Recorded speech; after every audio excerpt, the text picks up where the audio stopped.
एक छोटे से गांव में सोनू अपने बच्चों के साथ रहता था। सोनू मेहनत मजदूरी करके अपने बच्चों का गुजारा करता था। उसको मजदूरी बहुत कम मिलती थी और महंगाई बहुत ज्यादा थी, इसलिए उसके घर में दिन में एक बार ही खाना बनता था। कभी कभी तो उसके घर में रुकी सूखी रोटी खाकर ही काम चलाना पड़ता था। एक बार गर्मी के दिनों में सोनू की पत्नी बोली, सुनो जी, गर्मी आ गई है, कई साल से हम और बच्चे एक ही छोटे पंखे में गर्मी काट लेते हैं और अब तो वो भी खराब हो गया है, अब क्या करेंगे? इस बार तो तुम नया पंखा ले आओ, अब तो पंख बिना नींद भी नहीं आएगी। बच्चों को ऐसी गर्मी में देखकर मुझे तो रोना आता है। सोनू कहता है, ऐसी हालत में देखकर मुझे भी रोना आता है। मैं इतना बदनसीब बाप हूं जो घर में एक पंखा भी नहीं ला सकता। सविता, तुम तो जानती हो, मेरी रोज की कमाई से हमारा घर का गुजारा ही बड़ी मुश्किल से होता है।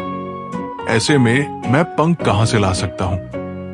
एक पंखा की कीमत कम से कम 200 रुपए होगी और मैं दिन भर में बड़ी मुश्किल से 100 रुपए ही कमा पाता हूं। सविता कहती है, मेरे पास 50 रुपए हैं। ये 50 रुपए में बड़ी मुश्किल से जमा की हूं और तुम्हें 50 रुपए मोहन किसान से लेने हैं, तुम उन्हें लेकर एक पंखा ले आओ।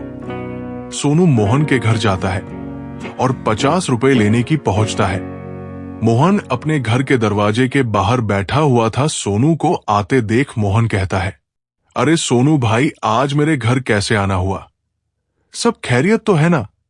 सोनू कहता है, हाँ भैया, ऊपर वाले की मेहरबानी, सब ठीक है। दरअसल मैं अपने 50 रुपए लेने आया हूं, मुझे एक पंखा लेना है। बगैर पंखे की एक रात दिन काटना मुश्किल हो जाता है। सोनू भाई, तुम्हारे दुख में समझ सकता हूं, लेकिन मेरी स्थिति भी कुछ ठीक नहीं है। अभी मेरे पास पैसे नहीं है, तुम अपने 50 रुपए बाद में लिया ले जाना। इतने में उसकी पत्नी आती है और कहती है, तुम सोनू भाई के 50 रुपए क्यों नहीं देते? ऐसी गर्मी में रात कैसे काटते हैं सोनू भाई और उनके बच्चे? मोहन की पत्नी सोनू को 40 रुपए देती है और कहती है, ये लो आपके 40 रुपए और 10 रुपए में आपको बाद में दे दूंगी। सोनू 40 रुपए लेकिन पंखे की दुकान पर जाता है और कहता है, भाई मुझे एक कोई सस्ता सा पंखा दिखाना। लेकिन पंखा वाला कहता है कि आपको कैसा पंखा चाहिए? सोनू कहता है, 100 रुपए से कम वाला पंखा दिखाना। पंखा वाला कहता है, 100 रुपए से कम कोई भी पंखा नहीं है। लेकिन सोनू कहता है, मुझ पर तो केवल 90 रुपए ही है, क्या आप मुझे 90 रुपए में पंख दे देंगे और 10 रुपए आप बाद में ले लेना? लेकिन पंखा वाला कहता है, जब पैसे नहीं है तो पंखा खरीदने क्यों आते हो? देखकर ही लग रहा था कि तुम पंखा नहीं खरीद पाओगे। इतना कहते ही सोनू वहां से चला जाता है और बहुत दुखी होता हुआ जाता है। रास्ते में वो सोचता है, मैं किसी काम का नहीं हूं। सविता मेरा इंतजार कर रही होगी कि आज तो नया पंखा लेकर आ रहे होंगे।